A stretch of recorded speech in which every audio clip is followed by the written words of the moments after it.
है। और जब 2026 बोर्ड का रिजल्ट आएगा तो आपका समाज विज्ञान में कम से कम मेरे पास 90 प्लस स्कोर रहेगा। और इस पेपर को हल करने के लिए समय दिया है 3 घंटे 15 मिनट। 3 घंटे से पहले इस पेपर को सॉल्व करके बैठ जाओगे आप। बोला है यहाँ पे निर्देश यहीं पे पढ़ के मैं आपको बता दूंगा। 20 फरवरी को कोई निर्देश पढ़ने की आवश्यकता नहीं पड़ेगी, डायरेक्ट क्वेश्चन को सॉल्व करना आप लोग। पहला निर्देश बोल रखा है कि प्रारंभ के 15 मिनट परीक्षार्थियों को प्रश्न पत्र पढ़ने के लिए निर्धारित है। कहने का मतलब यह है कि शुरू के 15 मिनट आपको टाइम मिलेगा इस पेपर को पढ़ने के लिए और 3 घंटे में इस पेपर को सॉल्व करना होगा। तो मेरे प्यारे बच्चों, जब आपको समाज विज्ञान का पेपर मिले, सबसे पहला काम करना है कि समय निकालकर 15 मिनट का आप सारे के सारे क्वेश्चन को पढ़ लीजिएगा। जो क्वेश्चन आएगा उस पर ट्रिक लगाते चलिएगा और उन प्रश्नों को सबसे पहले आप लोगों को करना है। इसके बाद है कि सभी प्रश्न अनिवार्य, इसमें जितने भी प्रश्न दिए गए सारे के सारे प्रश्न करना जो है वो अनिवार्य है। बोला है कि यह प्रश्न पत्र 2 खंडों में, खंड अ तथा खंड ब में विभाजित है। यह जो पेपर है 2 खंडों में बना हुआ है। एक तो आएगा आपका खंड अ, इसके बाद आएगा आपका खंड ब। इसके बाद है चौथा कि खंड अ में 1 अंक के 20 बहुविकल्पीय प्रश्न है जिनका उत्तर ओएमआर शीट पर दिया जाना है। बोला है कि एक प्रश्न 1 नंबर के लिए पूछा जाएगा। तो टोटल आपके पास 20 बहुविकल्पीय प्रश्न है जो कि 20 नंबर के लिए पूछा जाएगा और उनका उत्तर ओएमआर शीट पे देना होगा आपको। इसके बाद बोला है कि ओएमआर शीट पर उत्तर अंकित किए जाने के पश्चात उसे काटे नहीं तथा इरेजर एवं व्हाइटनर आदि का प्रयोग न करें। कहने का मतलब यह है कि एक बार जो आपने ओएमआर शीट पे रंग दिया, न तो उसे काटना है न तो उसे मेरे प्यार मिटाना है व्हाइटनर का प्रयोग करके। आगे है कि खंड ब जो है 50 अंकों का, इसमें 2 प्रकार के प्रश्न देखने को मिलेगा। एक वर्णनात्मक पहला, एक वर्णनात्मक दूसरा, और मानचित्र संबंधी 2 प्रश्न रहेंगे। प्रश्न संख्या 29 का क और 29 का ख। 10 नंबर का तो मानचित्र ही पूछा जाता है। इसके बाद है प्रत्येक प्रश्न के लिए निर्धारित अंक उनके सम्मुख अंकित है। हर एक प्रश्न के आगे लिखा हुआ मिलेगा कि वो प्रश्न 1 नंबर का है या 2 नंबर का है या 4 नंबर का है या 6 नंबर का है। जितना भी नंबर का कोई भी प्रश्न होगा उसके सामने लिखा हुआ मिलेगा। तो मेरे प्यार बच्चों, आपको टेंशन लेने की कोई जरूरत नहीं मेरे प्यारे बच्चों, बस इस पेपर को आप लोगों को तैयार करना है। चलिए अगला निर्देश है, कह रहा है कि दिए गए मानचित्र को प्रश्न पत्र से पढ़कर उन पर अंकित कीजिए तथा मानचित्र को उत्तर पुस्तिका को मजबूती के साथ अवश्य संलग्न कीजिए। कह रहा है कि मानचित्र जब आप कर लेंगे तो उस मानचित्र को भी आपको उत्तर पुस्तिका के साथ मजबूती से संलग्न करके भेजना है, तभी तो एग्जामिनर चेक करेगा उसको। इसके बाद लास्ट निर्देश कि दृष्टिबाधित परीक्षार्थियों के लिए मानचित्र कार्य के स्थान पर अलग से प्रश्न लिखने के लिए दिए गए हैं। जो आंखों से कमजोर हैं, जिनको दिखाई नहीं देता है, उनके लिए अलग से मानचित्र प्रश्न दिए गए हैं। पेपर आप लोगों का यहां से स्टार्ट हुआ है। देखिए खंड अ, और खंड अ में दिया हुआ है बहुविकल्पीय प्रश्न। 20 बहुविकल्पीय प्रश्न खंड अ में रहेंगे। देखिए मेरे प्यारे बच्चों, में थोड़ा सा जूम कर देता हूं ताकि आपको दिखने में अच्छे तरीके से आसानी हो। देखिए पहला प्रश्न, इस प्रश्न को कई बार मैं पढ़ा चुका हूं मेरे प्यारे बच्चों। जो डेली पढ़ते होंगे हमसे वो तुरंत इसका उत्तर दे पाएंगे। देखिए पहला प्रश्न बोला है यहाँ पे कि निम्नलिखित में से किसने एक गुप्त संगठन यंग इटली बनाया था। 1 नंबर के लिए प्रश्न है। तो किसने गुप्त संगठन यंग इटली बनाया था मेरे प्यारे बच्चों? उनका नाम था ज्यूसेppe मैत्सनी। कौन? ज्यूसेppe मैत्सनी उनका नाम था। बी वाला ऑप्शन जो होगा बिल्कुल राइट आंसर हो जाएगा। ज्यूसेppe मैत्सनी ने ही एक गुप्त संगठन यंग इटली बनाया था। क्लियर है? इसके बाद दूसरा प्रश्न देखिए क्या है। दूसरा प्रश्न है कि कार्नला से संबंधित देश है। 1 नंबर के लिए प्रश्न है। तो कार्नला से संबंधित जो देश है मेरे प्यारे बच्चों वो है आपका ब्रिटेन। कौन है? ब्रिटेन है। डी वाला ऑप्शन जो होगा बिल्कुल करेक्ट आंसर हो जाएगा, ब्रिटेन। आगे है प्रश्न संख्या 3। यह भी प्रश्न कई बार पढ़ा चुका हूं कि नेपोलियन बोनापार्ट की पराजय कब हुई थी। किस सन में नेपोलियन बोनापार्ट की पराजय हुआ था मेरे प्यारे बच्चों? 1 नंबर के लिए प्रश्न है। तो सन 1815 ईस्वी में हुआ था। 1815 ईस्वी में। बी वाला जो है इसका बिल्कुल करेक्ट आंसर हो जाएगा।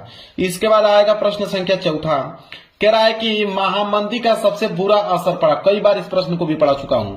तो महामंदी का जो सबसे बुरा असर पड़ा था मेरे प्यारे बच्चों वो कृषि क्षेत्र पर पड़ा था। किस पे? कृषि क्षेत्र पर पड़ा था। बी वाला ऑप्शन जो होगा बिल्कुल राइट आंसर हो जाएगा। आगे है प्रश्न संख्या 5। प्रश्न संख्या 5 है कि गुलामगिरी किसकी रचना है। 1 नंबर के लिए प्रश्न है मेरे प्यारे बच्चों। तो जो गुलामगिरी है किसकी रचना है मेरे प्यारे बच्चों?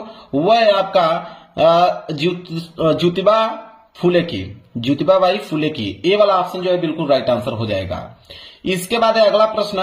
प्रश्न संख्या 6, इसको भी मैं कई बार पढ़ा चुका हूं कि निम्नलिखित में से कौन सा विषय संघ सूची से संबंधित है। 1 नंबर के लिए प्रश्न है। तो इन चारों ऑप्शन में से कौन ऐसा विषय है जो संघ सूची से संबंधित है। वह है मेरे प्यारे बच्चों प्रतिरक्षा। कई बार पढ़ा चुका हूं। ए वाला ऑप्शन जो होगा बिल्कुल राइट आंसर हो जाएगा। 7वां प्रश्न देख लीजिए क्या है। कह रहा है कि भारतीय संविधान में भाषाओं को किस अनुसूची में रखा गया है। 1 नंबर के लिए प्रश्न है। तो भारतीय संविधान की अगर हम बात करें उसमें जो भाषा है उसको किस अनुसूची में रखा गया है, तो उसको मेरे प्यारे बच्चों भाषा को 8वीं अनुसूची में रखा गया है। सी वाला ऑप्शन जो होगा बिल्कुल राइट आंसर हो जाएगा। इसके बाद है प्रश्न संख्या 8वां कि भारतीय संविधान के बारे में निम्नलिखित में से कौन सा कथन जो है गलत है। 1 नंबर के लिए प्रश्न है। तो भारतीय संविधान के बारे में कौन सा कथन इन चारों ऑप्शनों में से गलत है, ये हम लोगों को बताना है। तो गलत है आप लोगों का ऑप्शन नंबर बी, क्योंकि कह रहा है कि यह धर्म को राजकीय धर्म बताता है। क्या संविधान एक धर्म को राजकीय धर्म बताता है? बिल्कुल गलत बात है। तो बी वाला ऑप्शन जो है बिल्कुल राइट आंसर हो जाएगा इसका। इसके बाद है प्रश्न संख्या 9, कह रहा है कि जनता का जनता के लिए शासन किस शासन व्यवस्था की विशेषता है। 1 नंबर के लिए प्रश्न है। जनता का जनता के लिए शासन किस शासन व्यवस्था की विशेषता ये बताना है। तो यह जो है मेरे प्यारे लोकतंत्र की विशेषता है। बी वाला ऑप्शन जो होगा बिल्कुल करेक्ट आंसर हो जाएगा। चलिए आगे प्रश्न संख्या 10वां। प्रश्न संख्या 10वां है मेरे प्यारे बच्चों कि लोकतंत्र के मूल्यांकन की दृष्टि से निम्नलिखित में से कौन सा बिंदु लोकतांत्रिक व्यवस्थाओं के अनुरूप नहीं है। 1 नंबर के लिए प्रश्न है मेरे प्यारे बच्चों। तो कह रहा है यहाँ पे कि लोकतंत्र के मूल्यांकन की दृष्टि से हमें बताना है कि निम्नलिखित में से कौन सा बिंदु जो है लोकतांत्रिक व्यवस्थाओं के अनुरूप नहीं है। ठीक है, तो वह है आपका बहुसंख्यकों का शासन। सी वाला ऑप्शन जो है बिल्कुल राइट आंसर हो जाएगा। आगे बढ़ते हैं प्रश्न संख्या 11 की तरफ। कह रहा है कि उत्पत्ति के आधार पर संसाधनों का निम्नलिखित में से कौन सा वर्गीकरण सही है। 1 नंबर के लिए प्रश्न है मेरे प्यारे बच्चों। तो कौन सा वर्गीकरण सही है, वह है आपका जैव और अजैव दोनों। सी वाला ऑप्शन जो है बिल्कुल राइट आंसर हो जाएगा। अगला प्रश्न है प्रश्न संख्या 12। देखिए कह रहा है कि प्रथम अंतर्राष्ट्रीय पृथ्वी सम्मेलन किस नगर में आयोजित किया गया था। 1 नंबर के लिए प्रश्न मेरे प्यारे बच्चों। तो वो जो किया था किस नगर में आयोजित किया गया था प्रथम अंतर्राष्ट्रीय पृथ्वी सम्मेलन, तो रियो डी जेनेरो में किया था। बी वाला ऑप्शन जो है बिल्कुल राइट आंसर हो जाएगा। अगला प्रश्न है प्रश्न संख्या 13। कह रहा है कि खरीफ की फसलों के बोए जाने का समय है। 1 नंबर के लिए प्रश्न है। इस प्रश्न को तो कोई भी बता सकता है कि खरीफ की फसलों के बोए जाने का जो समय है वह है आपका जून जुलाई। ए वाला ऑप्शन जो है बिल्कुल राइट आंसर हो जाएगा। आगे बढ़ते हैं प्रश्न संख्या 14 की तरफ। कह रहा है कि निम्नलिखित में से कौन सा ऊर्जा खनिज है। तो कौन सा ऊर्जा खनिज है इन चारों ऑप्शनों से बताना है। 1 नंबर के लिए प्रश्न है मेरे प्यारे बच्चों। तो वह है आपका प्राकृतिक गैस। क्या है? प्राकृतिक गैस। सी वाला ऑप्शन जो होगा बिल्कुल राइट आंसर हो जाएगा। चलिए अगले प्रश्न की तरफ बढ़ते हैं। प्रश्न संख्या 15। प्रश्न संख्या 15 है कि कृषि आधारित उद्योग का उदाहरण है। 1 नंबर के लिए प्रश्न है। तो कृषि आधारित उद्योग का उदाहरण इन चारों ऑप्शनों में से कौन है? वह है आपका सूती वस्त्र उद्योग। बी वाला ऑप्शन जो है बिल्कुल करेक्ट आंसर हो जाएगा। अगला प्रश्न है प्रश्न संख्या 16। कह रहा है कि भारतीय रेल में रेल प्रखंडों की कुल संख्या है। 1 नंबर के लिए प्रश्न है। तो भारतीय रेल में रेल प्रखंडों की टोटल संख्या कितनी है मेरे प्यारे बच्चों? तो टोटल संख्या है आपका 18। बी वाला ऑप्शन जो होगा बिल्कुल राइट आंसर हो जाएगा। अगला है प्रश्न संख्या 17 कि सूचना एवं संचार प्रौद्योगिकी का जो आर्थिक क्षेत्रक है वो कौन सा है। 1 नंबर के लिए प्रश्न है मेरे प्यारे बच्चों। तो सूचना एवं संचार प्रौद्योगिकी का जो आर्थिक क्षेत्रक है वो तृतीय क्षेत्रक है। किससे अंतर्गत आता है? तृतीय क्षेत्रक के अंतर्गत आता है। सी वाला ऑप्शन जो होगा बिल्कुल राइट आंसर हो जाएगा। अगला है 18वां प्रश्न। कह रहा है कि उपभोक्ता सुरक्षा अधिनियम किस वर्ष पारित हुआ था। 1 नंबर के लिए प्रश्न है। बहुत इंपॉर्टेंट प्रश्न है मेरे प्यारे बच्चों कि उपभोक्ता सुरक्षा अधिनियम किस वर्ष पारित हुआ था ये बताना है। तो सन 1986 में पारित हुआ था। बी वाला ऑप्शन जो होगा बिल्कुल राइट आंसर हो जाएगा। अगला प्रश्न देख लीजिए प्रश्न संख्या 19। कह रहा है कि किसी देश का विकास आधारित होता है। तो किसी देश का जो विकास होता है वो किस पर आधारित होता है मेरे प्यारे बच्चों? तो देखिए प्रति व्यक्ति आय पर आधारित होता है, औसत साक्षरता दर पर आधारित होता है, लोगों की स्वास्थ्य स्थिति पर आधारित होता है। इसलिए डी वाला ऑप्शन जो होगा बिल्कुल राइट आंसर हो जाएगा। ये सभी इसके बाद लास्ट प्रश्न, प्रश्न संख्या 20वां बहुविकल्पीय का लास्ट प्रश्न है कि मनरेगा कार्यक्रम किस वर्ष प्रारंभ हुआ था। 1 नंबर के लिए प्रश्न है। तो मनरेगा जो कार्यक्रम हुआ था मेरे प्यारे बच्चों, वो वर्ष 2005 में लागू हुआ था। सी वाला ऑप्शन जो होगा बिल्कुल राइट आंसर हो जाएगा। तो मेरे प्यारे बच्चों, मैंने 20 बहुविकल्पीय प्रश्नों का उत्तर बता दिया। 20 में 20 नंबर आपका आना चाहिए मेरे प्यारे बच्चों, एक भी नंबर आपका कटना नहीं चाहिए, क्योंकि पूरा डिटेल में मैंने आंसर यहाँ पे आप लोगों को बताया है। चलिए, खंड अ यहाँ पे आप लोगों का समाप्त हो गया। अब यहां से स्टार्ट हो रहा है खंड ब। खंड ब में सबसे पहले दिया हुआ है वर्णात्मक पहला, ठीक है, वर्णात्मक पहला। इसमें आया है प्रश्न संख्या 21, ठीक है, जिसमें इतिहास और भूगोल के प्रश्न रहेंगे। प्रश्न संख्या 21 है, कह रहा है कि प्रथम विश्व युद्ध के समय भारत का औद्योगिक उत्पादन क्यों बढ़ा। 4 नंबर के लिए प्रश्न है मेरे प्यारे बच्चों। अगर ये प्रश्न नहीं करना चाहते हैं तो अथवा करके एक प्रश्न और दिया हुआ है मेरे प्यारे बच्चों कि G77 देशों से आप क्या समझते हैं। तो दोनों प्रश्नों का उत्तर बताऊंगा, दोनों ही 4-4 नंबर के हैं, तो दोनों में से कोई एक ही करना है। मैं दोनों का आंसर बता दूंगा, जो आसान लगेगा उसको याद करके जाइएगा। तो सबसे पहले हम लोग देखेंगे कि प्रथम विश्व युद्ध के समय भारत का औद्योगिक उत्पादन क्यों बढ़ा। तो देखिए यहाँ पे प्रश्न संख्या 21, प्रश्न संख्या 21 लिखेंगे, ये हेडिंग रहेगी आपकी कि प्रथम विश्व युद्ध के समय भारत का औद्योगिक उत्पादन कई कारणों से बढ़ा। कौन कौन से कारण से बढ़ा, देखिए। तो पहला पॉइंट लिखेंगे कि ब्रिटेन के कारखानों युद्ध संबंधी जरूरतों को पूरा करने में व्यस्त हो गए, जिससे मैनचेस्टर से भारत में माल का जो आयात हो कम हो गया। इसके बाद दूसरा पॉइंट है कि भारतीय उद्योगों को अचानक एक विशाल स्थानीय बाजार मिल गया, जिससे उन्हें उत्पादन बढ़ाने का अवसर मिल गया था। इसके बाद है आप लोगों का तीसरा पॉइंट कि ब्रिटिश सरकार ने भी युद्ध के दौरान भारतीय उद्योगों का समर्थन दिया, क्योंकि उन्हें सेना के लिए वस्त्र, जूट, बैग और अन्य आवश्यक वस्तुओं की आवश्यकता थी। बस इतना पॉइंट आपको लिख देना मेरे प्यारे, 4 नंबर आप लोगों को मिल गया। इतना आसान शब्द में कोई आंसर आप लोगों को बताएगा नहीं, याद भी हो जाएगा। अगर ये प्रश्न नहीं करना चाहते हैं तो G77 देशों से आप क्या समझते हैं, ठीक है, इसका उत्तर देख लीजिए। तो इसका देखिए अथवा का लिखेंगे इसका आंसर कि G77 विकासशील देशों का एक संगठन है। इसकी स्थापना जो हुआ था सन 1964 में संयुक्त राष्ट्र व्यापार और विकास सम्मेलन UNCTAD के दौरान हुई थी। प्रारंभ में इसमें 77 देश शामिल थे, इसलिए इसे G77 कहा गया। इस संगठन का मुख्य उद्देश्य विकासशील देशों के आर्थिक हितों की रक्षा करना, अंतर्राष्ट्रीय व्यापार में समानता स्थापित करना और संयुक्त राष्ट्र में विकासशील देशों की सामूहिक आवाज को मजबूत करना है। बिल्कुल डिटेल में मैं इसका आंसर लिख दिया हूं, बिल्कुल शॉर्टकट में। आप जब इसका उत्तर लिखोगे एग्जाम प्रभावित हो जाएगा, एग्जामिनर जो चेक करेगा। जो मेन वर्ड है उसको मैंने हाईलाइट कर रखा है, इसी तरह आपको भी हाईलाइट कर देना है पेपर में।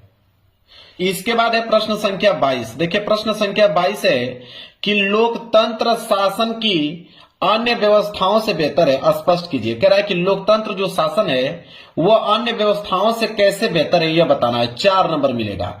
अगर ये प्रश्न नहीं करना चाहते हैं तो अथवा करके एक प्रश्न और दिया है कि लोकतंत्र किस प्रकार उत्तरदायी, जिम्मेवार और वैध सरकार का गठन करता है। दोनों में से कोई एक ही करना है, मैं दोनों का आंसर बताऊंगा।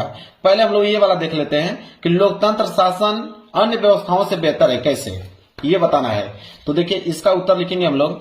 प्रश्न संख्या 22 लिखेंगे कि लोकतंत्र शासन की अन्य व्यवस्थाओं से बेहतर है क्योंकि यह समानता, जवाबदेही और वैधता को बढ़ावा देता है। फिर इसमें पहला पॉइंट लिखेंगे कि यह नागरिकों के बीच समानता के सिद्धांत पर आधारित है, जहां सभी व्यक्तियों को समान अधिकार और अवसर मिलते हैं। दूसरा पॉइंट लिखेंगे कि लोकतांत्रिक सरकारें जनता के प्रति उत्तरदायी होती हैं और उन्हें अपने कार्यों के लिए जवाब देना पड़ता है।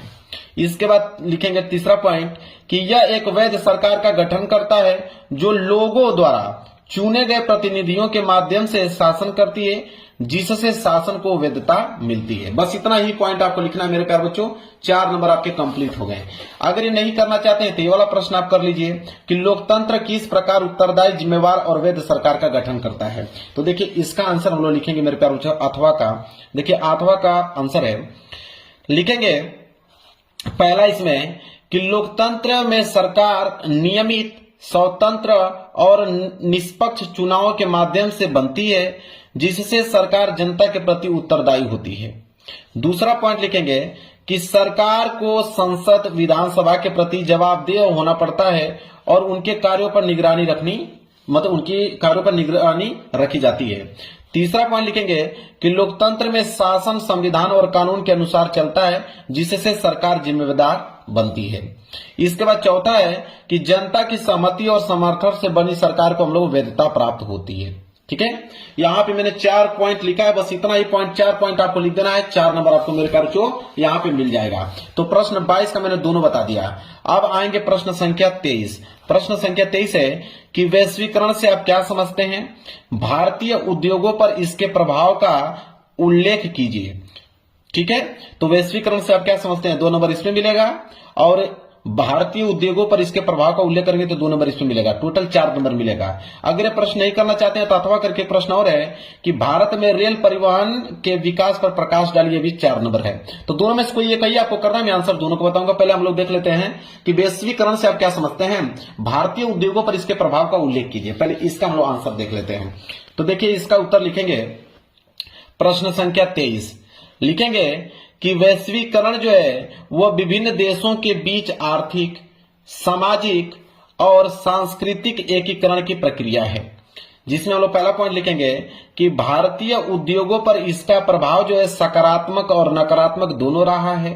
दूसरा पॉइंट लिखेंगे कि बहुराष्ट्रीय कंपनियों के प्रवेश से प्रतिस्पर्धा बढ़ी और कुछ स्थानीय उद्योग प्रभावित हुए।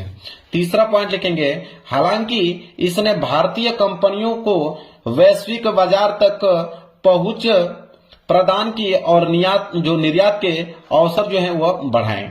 ठीक है, ऐसे आप लोगों को आंसर लिखना है पॉइंट बनाकर। मेरे प्यारे बच्चों, बिल्कुल एग्जाम में पूरा का पूरा नंबर आप लोगों को देगा। अगर ये नहीं करना चाहते हैं तो ये वाला कर लीजिए कि भारत में रेल परिवहन के विकास पर प्रकाश डालिए। भी प्रश्न तो 4 नंबर का ही है। तो देखिए, इसका उत्तर लिखेंगे, अथवा का उत्तर लिखेंगे हम लोग यहाँ पे। देखिए, पहला लिखेंगे पॉइंट कि रेल परिवहन भारत का सबसे महत्वपूर्ण और सस्ता परिवहन साधन है, जिसने देश के आर्थिक विकास में महत्वपूर्ण भूमिका निभाई है। दूसरा पॉइंट लिखेंगे कि इससे कच्चे माल और तैयार माल का परिवहन आसान और सस्ता हुआ, जिससे उद्योग और कृषि दोनों को बढ़ावा मिला। तीसरा पॉइंट लिखेंगे कि रेल परिवहन ने देश के दूर दराज क्षेत्रों को जोड़कर राष्ट्रीय एकता को मजबूत किया है। और चौथा पॉइंट लिखेंगे कि भारत में रेलवे का जाल अत्यंत विस्तृत है, जो व्यापार, आवागमन और रोजगार के अवसर बढ़ाता है। बस इतना ही पॉइंट आपको आंसर में लिखना है मेरे प्यारे बच्चों। क्लियर है? चलिए, अब हम लोग आगे बढ़ेंगे प्रश्न संख्या 24 की तरफ। प्रश्न संख्या 24 है कि मृदा अपरदन को रोकने के कोई 2 उपाय सुझाइए। 2-2 नंबर के हिसाब से 4 नंबर आपको मिलेगा। तो इसका आंसर हम लोग लिखेंगे यहाँ पे प्रश्न संख्या 24 कि मृदा अपरदन को रोकने के 2 उपाय हैं। कौन कौन से? तो पहला है वन रोपण। इसमें लिखेंगे कि अधिक से अधिक पेड़ लगाने से मिट्टी की ऊपरी परत को बहने से रोका जा सकता है, क्योंकि पेड़ों की जड़ें मिट्टी को बांधे रखती है। और दूसरा होता है सीढ़ीदार खेती। इसमें लिखेंगे कि पहाड़ी क्षेत्रों में सीढ़ीदार खेत बनाकर पानी के बहाव को धीमा किया जा सकता है, जिससे मिट्टी का जो कटाव होता है वो कम होता है। 10। अगर ये नहीं करना चाहते हो कोई दिक्कत नहीं है, अथवा करके नीचे एक प्रश्न और दिया है कि चतुर्थक क्षेत्रक अन्य क्षेत्रकों से कैसे अलग है, 2 उदाहरणों सहित इसकी व्याख्या कीजिए। 4 नंबर ये भी है। ठीक है, इसको कर लेना अगर वो वाला नहीं याद हो पा रहा है तो इसके लिखेंगे अथवा वाला का उत्तर कि चतुर्थक क्षेत्र अन्य क्षेत्रकों से इसलिए अलग है क्योंकि यह ज्ञान, सूचना और अनुसंधान आधारित सेवाओं से संबंधित होता है, जबकि प्राथमिक, द्वितीयक और तृतीयक क्षेत्र वस्तुओं के उत्पादन और वितरण से जुड़े होते हैं। इस क्षेत्र में शारीरिक श्रम की अपेक्षा बौद्धिक और तकनीकी ज्ञान का अधिक महत्व होता है। चतुर्थक क्षेत्र का मुख्य उद्देश्य जानकारी का सृजन, विश्लेषण और प्रसार करना होता है। उदाहरण के तौर पे पहला लिख देना सूचना प्रौद्योगिकी IT की सेवाएं, और दूसरा लिख देना अनुसंधान एवं विकास। ठीक है, क्लियर हो गया? चलिए आगे बढ़ते हैं। प्रश्न संख्या 24 भी यहाँ पे पूर्ण रूप से कंप्लीट हो गया। अब आएगा आप लोगों का वर्णनात्मक दूसरा। वर्णनात्मक दूसरा, इसमें आपके बोला है कि निम्नलिखित प्रश्नों के उत्तर लगभग 150 शब्दों में देना होगा, क्योंकि सारे प्रश्न 6-6 नंबर के रहेंगे, तो 150 शब्दों में इनका उत्तर देना है मेरे प्यारे बच्चों। मैं बिल्कुल आसान तरीका आप लोगों को बताऊंगा, इसका टेंशन ना लीजिए आप। प्रश्न संख्या 25 देखिए, कह रहा है कि सत्याग्रह का क्या अभिप्राय है, सत्याग्रह के संबंध में महात्मा गांधी के क्या विचार थे। कितने नंबर मिलेंगे आपको? 6 नंबर मिलेंगे। तो चलिए पहले इसका उत्तर देख लेते हैं। देखिए वर्णनात्मक दूसरा, ठीक है, प्रश्न संख्या 25 का उत्तर पहले देखें लोगे सत्याग्रह का क्या अर्थ होता है। तो सत्याग्रह का अर्थ हेडिंग डाल के लिखेंगे कि सत्याग्रह जो है महात्मा गांधी द्वारा दिया गया एक विचार और संघर्ष का तरीका है। सत्य का अर्थ सत्य तथा आग्रह का अर्थ दृढ़ आग्रह है, अर्थात सत्याग्रह का मतलब होता है कि सत्य और अहिंसा के आधार पर अन्याय का विरोध करना। क्लियर है? अब हेडिंग डालेंगे महात्मा गांधी के विचार क्या थे इस पे। तो पहला विचार लिखेंगे कि सत्याग्रह पूर्ण रूप से अहिंसा पर आधारित होता है। दूसरा विचार उनका यह था कि इसका उद्देश्य विरोधी को दंड देना नहीं बल्कि उसके हृदय में परिवर्तन लाना है। तीसरा विचार यह था कि सत्याग्रही को कष्ट सहने और आत्म बलिदान के लिए तैयार रहना चाहिए। और चौथा यह है कि सत्य, नैतिक शक्ति और आत्मसंयम को गांधी जी ने सत्याग्रह का मूल आधार माना। क्लियर है? बिल्कुल आसान भाषा में लिख के लेकर आए मेरे प्यारों, तो तुरंत याद हो जाएगा। अगर ये प्रश्न नहीं करना चाहते हैं कोई दिक्कत नहीं, अथवा करके एक प्रश्न और दिया है कि भारत में राष्ट्रवाद के उदय के प्रमुख कारणों की व्याख्या कीजिए। भी प्रश्न 6 नंबर है, दोनों में से कोई एक ही करना है। तो चलिए हम लोग भारत में राष्ट्रवाद के उदय के प्रमुख कारणों की व्याख्या देख लेते हैं। तो देखिए अथवा वाला का उत्तर लिखेंगे कि भारत में राष्ट्रवाद के उदय के पीछे कई राजनीतिक, आर्थिक और सामाजिक कारण थे। देखिए सबसे पहला कारण यह था कि ब्रिटिश शासन की दमनकारी नीतियां, इसमें लिखेंगे कि अंग्रेजी शासन की शोषणकारी और भेदभावपूर्ण नीतियों से भारतीयों में असंतोष फैला। दूसरा यह था आर्थिक शोषण, इसमें लिखेंगे भारी कर, भारतीय उद्योगों का विनाश और धन का निकास, ड्रेन ऑफ वेल्थ ने राष्ट्रवादी भावनाओं को जन्म दिया। तीसरा सामाजिक एवं धार्मिक सुधार आंदोलन, इसमें लिखेंगे कि राजा राम मोहन राय, स्वामी विवेकानंद जैसे सुधारकों ने राष्ट्रीय चेतना जागृत की। और यहाँ पे चौथा लिखेंगे आधुनिक शिक्षा का प्रसार, इसमें लिखेंगे अंग्रेजी शिक्षा से पढ़े लिखे मध्यम वर्ग में राजनीतिक जागरूकता बढ़ी। पांचवा लिखेंगे प्रेस और साहित्य की भूमिका, इसमें हम लोग लिखेंगे कि समाचार पत्रों और राष्ट्रवादी साहित्य ने लोगों में एकता और जागरूकता फैलाई। और लास्ट हेडिंग लिखेंगे 6 कि भारतीय राष्ट्रीय कांग्रेस की स्थापना 1885, लिखेंगे कि कांग्रेस ने भारतीयों को एक साझा मंच प्रदान किया जिससे राष्ट्रवाद को संगठित रूप मिला। क्लियर है मेरे प्यारे बच्चों? चलिए यहाँ पे मैंने प्रश्न 25 का दोनों आंसर बता दिया, ऊपर वाला भी और नीचे वाला भी, जो आपका मन करे उसको याद करके जाइएगा। अब आएंगे प्रश्न संख्या 26 की तरफ। देखिए प्रश्न संख्या 26 है कि भारत की संघीय शासन व्यवस्था की विशिष्टताओं का वर्णन कीजिए। 6 नंबर। अगर ये प्रश्न नहीं करना चाहते हैं तो अथवा करके एक प्रश्न और दिया है कि भारत एक पंथ निरपेक्ष देश है कि इन 3 प्रावधानों के आधार पर स्पष्ट कीजिए। तो मैं आंसर दोनों को बताऊंगा। सबसे पहले हम लोग प्रश्न संख्या 26 वाला देखेंगे कि भारत की संघीय शासन व्यवस्था की विशिष्टताओं का वर्णन कीजिए। तो देखिए इसका उत्तर लिखेंगे प्रश्न 26, लिखेंगे कि भारत की शासन व्यवस्था संघीय है जिसमें केंद्र और राज्यों के बीच शक्तियों का संवैधानिक विभाजन किया गया है। इसकी प्रमुख विशिष्टताएं निम्नलिखित है। कौन कौन सी? तो पहला यह है शक्तियों का विभाजन, इसमें लिखेंगे कि संविधान में केंद्र और राज्यों के विषयों को संघ सूची, राज्य सूची और समवर्ती सूची में बांटा गया है। इसके बाद हम लोग दूसरा लिखेंगे, दूसरा है आपका यहाँ पे लिखित एवं सर्वोच्च संविधान, इसमें लिखेंगे कि भारत का संविधान लिखित और सभी सरकारें इसके अधीन कार्य करती हैं। तीसरा लिखेंगे स्वतंत्र न्यायपालिका, इसमें लिखेंगे न्यायपालिका संविधान की रक्षा करती है और केंद्र राज्य विवादों का समाधान करती है। चौथा है यहाँ पे कि द्विसदनीय व्यवस्था, लिखेंगे केंद्र में लोकसभा और राज्यसभा के माध्यम से राज्यों का प्रतिनिधित्व सुनिश्चित किया गया है। इसके बाद पांचवा है संविधान की सर्वोच्चता। लिखेंगे कोई भी सरकार संविधान के विरुद्ध कार्य नहीं कर सकती।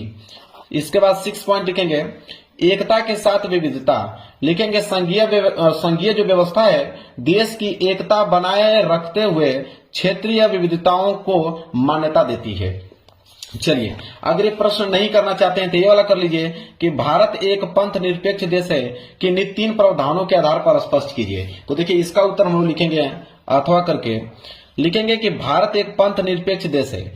इसका अर्थ है कि भारत में सभी धर्मों के प्रति समान दृष्टिकोण है और राज्य किसी धर्म को बढ़ावा नहीं देता है।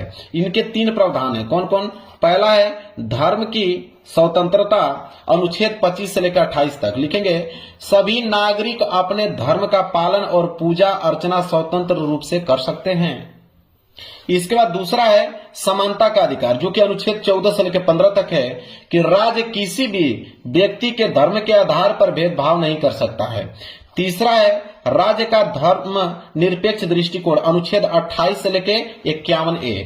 लिखेंगे राज्य स्कूलों में किसी भी धार्मिक शिक्षा में बाध्य नहीं करता और नागरिकों को सभी धर्मों का सम्मान करने की प्रेरणा देता है। क्लियर है? चलिए अब आगे बढ़ेंगे प्रश्न संख्या 27 की तरफ। प्रश्न संख्या 27 है कि भारतीय वनों के आर्थिक महत्व को स्पष्ट कीजिए। 6 नंबर मिलेगा। अगर ये प्रश्न नहीं करना चाहते हैं तो अथवा करके दिया है कि भारत में खनिज तेल पेट्रोलियम के उत्पादन एवं वितरण का वर्णन कीजिए। तो पहले हम लोग ये वाला देखेंगे कि भारतीय वनों के आर्थिक महत्व को स्पष्ट कीजिए। तो प्रश्न संख्या 27 देखिए, उत्तर लिखिए कि भारतीय वनों का आर्थिक दृष्टि से बहुत महत्व है।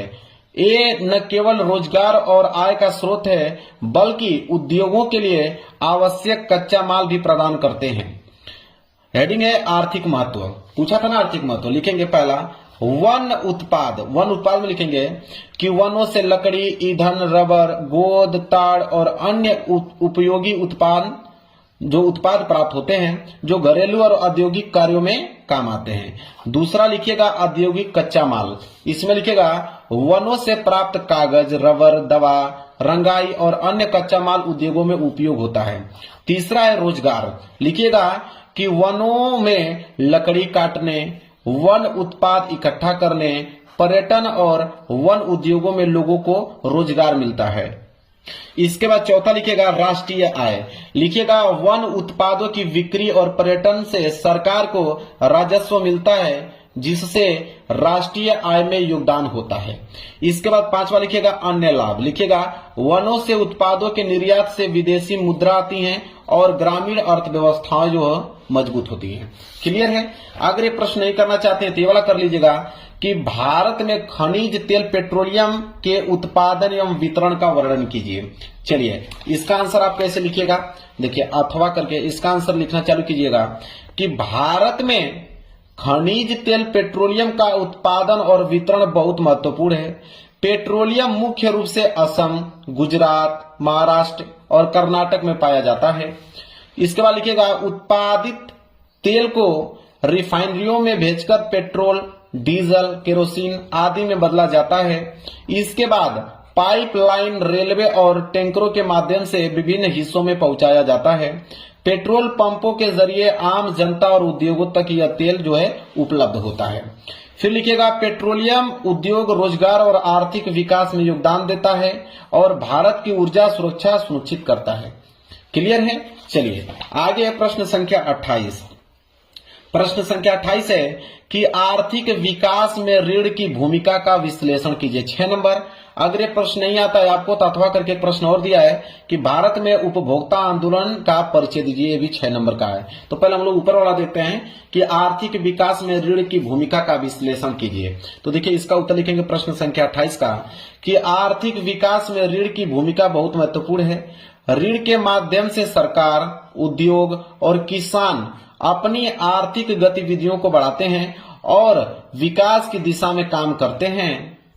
इसके बाद लिखेंगे अगली ऋण की भूमिका। पूछा था ना, तो पहला लिखेंगे कृषि में योगदान। इसमें लिखेंगे कि किसानों को कृषि ऋण मिलने से बीज, उर्वरक, सिंचाई और मशीनरी खरीदने में मदद मिलती है जिससे उत्पादन बढ़ता है। दूसरा हम लोग लिखेंगे औद्योगिक विकास। अगली हेडिंग रहेगी औद्योगिक विकास। लिखेंगे उद्योगों को ऋण मिलने से नए उद्योग स्थापित होते हैं और उत्पादन बढ़ता है, जिससे रोजगार और आय में वृद्धि होती है। तीसरा हम लिखेंगे व्यक्तिगत और व्यावसायिक निवेश।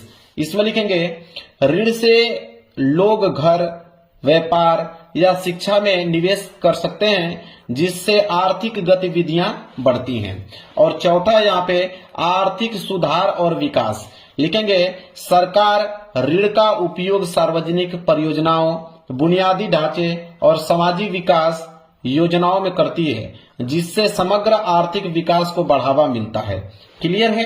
चलिए अब अगर प्रश्न नहीं करना चाहते हैं तो ये वाला कर लीजिए कि भारत में उपभोक्ता आंदोलन का परिचय दीजिए।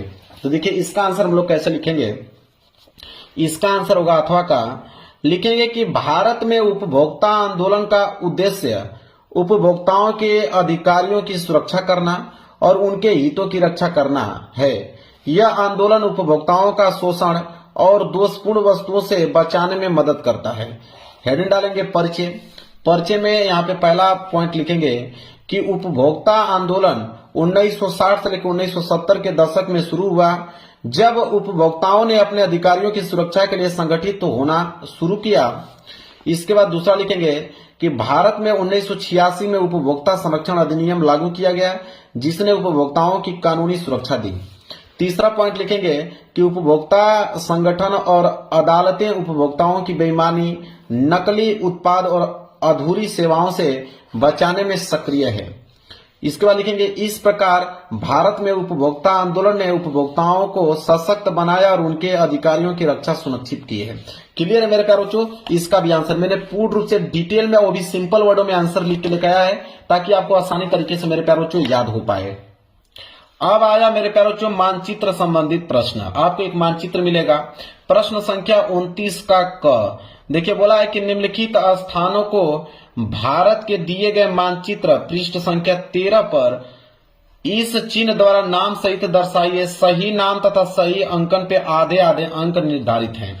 जैसे पहला प्रश्न यहां बोला है कि वह स्थान जहां भारतीय राष्ट्रीय कांग्रेस का अधिवेशन सितंबर 1920 में हुआ था। तो देखिए भारतीय राष्ट्रीय कांग्रेस का जो अधिवेशन हुआ था वो भी सितंबर 1920 में वो हुआ था मेरे प्यारे बच्चों कोलकाता में। कहां हुआ था? कोलकाता में हुआ था मेरे प्यारे बच्चों। तो आप इसका आंसर लिखोगे कोलकाता। इसके बाद मानचित्र आपको मिलेगा, मानचित्र पे कोलकाता लोकेशन को देखकर वहां पे इस चिन्ह से आपको दर्शा देना है। समझ में आ गया? इस चिन्ह से लिखने के बाद यहाँ पे लिख दीजिएगा कोलकाता। इसके बाद दूसरा है कि वह जनपद जहां जलियांवाला बाग की घटना घटी। तो जलियांवाला बाग की घटना कहां घटा था? अमृतसर में मेरे प्यारे बच्चों। मैं लिख भी देता हूं यहाँ पे, कहां पे? अमृतसर। और अमृतसर कहां पे पड़ता है? पंजाब में। आप कोष्टक में पंजाब भी लिख दीजिएगा। क्लियर है? फिर वहां पे आपको मानचित्र में लोकेशन ढूंढना पड़ेगा कि अमृतसर पंजाब का लोकेशन कहां है। फिर यह वाला चिन्ह आपको यहाँ पे इस तरह बनाकर और इस तरह आपको उसके बगल में अमृतसर और कोष्टक में पंजाब लिख देना है। इसके बाद तीसरा कि वह स्थान जहां नील की खेती करने के वाले किसानों का आंदोलन हुआ। तो नील की खेती जो हुआ था मेरे प्यारे बच्चों आंदोलन, वो हुआ था चंपारण में। कहां पे हुआ था? चंपारण में। तो यहाँ पे लिखिएगा, इसका उत्तर हो जाएगा चंपारण। और चंपारण कहाँ है मेरे प्यारे बच्चों? वो है आपका बिहार में। चंपारण जो है वो कहाँ पे है? बिहार में है। कोष्टक में आप बिहार लिख दीजिएगा। और मानचित्र पे बिहार और चंपारण, बिहार के में चंपारण है, उस पे लोकेशन ढूंढकर और इस चिन्ह से प्रदर्शित कर दीजिएगा। इसके बाद है चौथा, वह स्थान जहां सूती मिल श्रमिकों ने सत्याग्रह किया था। तो सूती मिल श्रमिकों ने सत्याग्रह आंदोलन कहां किया था? अहमदाबाद में। मैं लिख भी देता हूं यहाँ पे, कहां पे किया था? अहमदाबाद में। अहमदाबाद, ठीक है, यहाँ पे लिख दीजिएगा अहमदाबाद। अहमदाबाद कहां पड़ता है मेरे पास? गुजरात में। तो कोष्टक में गुजरात लिख दीजिएगा। इसके बाद वह जनपद जहां चौरी चौरा की घटना घटी। तो चौरी चौरा घटना कहां घटा मेरे प्यारे बच्चों? सबको मालूम है गोरखपुर में। कहां पे? गोरखपुर। और गोरखपुर कहां पड़ता है? उत्तर प्रदेश में पड़ता है। तो कोष्टक में उत्तर प्रदेश लिख दीजिएगा। तो पांचों प्रश्नों को उत्तर बता दिया, सिर्फ आपको मानचित्र में इसको दर्शाना है। इसके बाद खवाला है कि निम्नलिखित स्थानों को भारत के दिए गए मानचित्र पृष्ठ संख्या 15 में चिन्ह द्वारा नाम सही दर्शाइए। सही नाम तथा सही अंकन पे आधा आधे अंक आपको निर्धारित है। चलिए देख लेते हैं। पहला प्रश्न है, कह रहा है कि ओडिशा राज्य की एक प्रमुख नदी इस चिन्ह द्वारा नाम सही दर्शाइए। तो देखिए ओडिशा राज्य का कोई भी एक नदी का नाम आप इस चिन्ह के द्वारा दर्शा सकते हैं। जैसे ओडिशा में पड़ता है आपका महानदी। क्या पड़ता है? महानदी। तो महानदी आपको दर्शा के इस चिन्ह से आपको डिनोट कर देना है मानचित्र पे। इसके बाद मध्य प्रदेश की राजधानी नगर को इस चिन्ह के द्वारा नाम सहित दर्शाइए। तो मध्य प्रदेश की राजधानी क्या है? भोपाल। तो यहाँ पे आप भोपाल, जहां पे मानचित्र में भोपाल का लोकेशन होगा वहां पे भोपाल लिखकर और इस चिन्ह के द्वारा आप वहां पे दर्शा दीजिएगा। तीसरा है कि सूती वस्त्र उद्योग का एक केंद्र इस चिन्ह के द्वारा नाम सहित। तो सूती वस्त्र का कोई एक केंद्र, तो सूती वस्त्र उद्योग का कोई केंद्र देखिए दो जगह है, एक आपका मुंबई में है जिसे महाराष्ट्र में पड़ता है, एक अहमदाबाद में है। तो आप दोनों आंसर लिख सकते हो, मतलब दोनों में से कोई एक, या तो आप मुंबई वाला लिख लीजिएगा, ठीक है। मुंबई में भी आपका सूती वस्त्र उद्योग है जो कि महाराष्ट्र में है, और एक आपका कहां पे? अहमदाबाद मैंने बताया, ठीक है। अहमदाबाद में भी आपका सूती वस्त्र उद्योग है, अहमदाबाद जो कि गुजरात में पड़ता है। इस चिन्ह के द्वारा दर्शा दीजिएगा। इसके बाद अगला है चौथा वाला कि एक प्रमुख लौह अयस्क उत्पादन क्षेत्र इस चिन्ह के द्वारा नाम सहित आपको दर्शाना है। तो एक प्रमुख लौह अयस्क उत्पादन क्षेत्र, तो लौह अयस्क उत्पादन क्षेत्र तीन जगह पे कोई भी नाम लिख सकते हो। ओडिशा लिख सकते हो, ओडिशा में भी है। ओडिशा के साथ साथ आपका झारखंड में भी है, झारखंड भी आप मानचित्र पे दर्शा सकते हो। झारखंड के साथ साथ आपका कर्नाटक में भी है। तो तीन मैंने आंसर बता दिया, ठीक है। ओडिशा, कर्नाटक, झारखंड और कर्नाटक, तीनों में से कोई एक आप मानचित्र पर दर्शा दीजिएगा। तीनों जगह पर लौह अयस्क उत्पादन क्षेत्र है। पांचवा है कि पश्चिमी तट का एक बंदरगाह समुद्री पंतन, ठीक है, इस चिन्ह के द्वारा आपको दर्शाना है। तो पश्चिमी तट पर कोई एक बंदरगाह का नाम आपको इस चिन्ह के द्वारा, तो देखिए पश्चिमी तट पे अगर बंदरगाह का बात हम करें तो वहां पे एक पड़ता है आपका मर्मगायो आपका एक बंदरगाह पड़ता है जो कि आपका कहां पे है? गोवा में, ठीक है, पश्चिमी तट पे गोवा में। और एक है आपका मुंबई में भी, ठीक है, मुंबई में भी आपका एक बंदरगाह है जो कि पश्चिमी तट का ही इलाका है मुंबई, ठीक है, मुंबई मतलब महाराष्ट्र में। तो दोनों में से या तो ये वाला लिख दीजिएगा या तो ये वाला लिख दीजिएगा। क्लियर है? अब यह पेपर पूर्ण रूप से हो गया मेरे प्यारे बच्चों समाप्त। अगर आपको 20 फरवरी को मेरे प्यारे बच्चों 70 में 70 नंबर चाहिए तो इस पेपर को आपको तैयार करना पड़ेगा। वीडियो पसंद आई हो तो वीडियो को लाइक कर देना, चैनल पर नए हो तो चैनल को जरूर सब्सक्राइब कर लेना। मिलेंगे एक प्यारे से नेक्स्ट वीडियो में, तब तक के लिए धन्यवाद।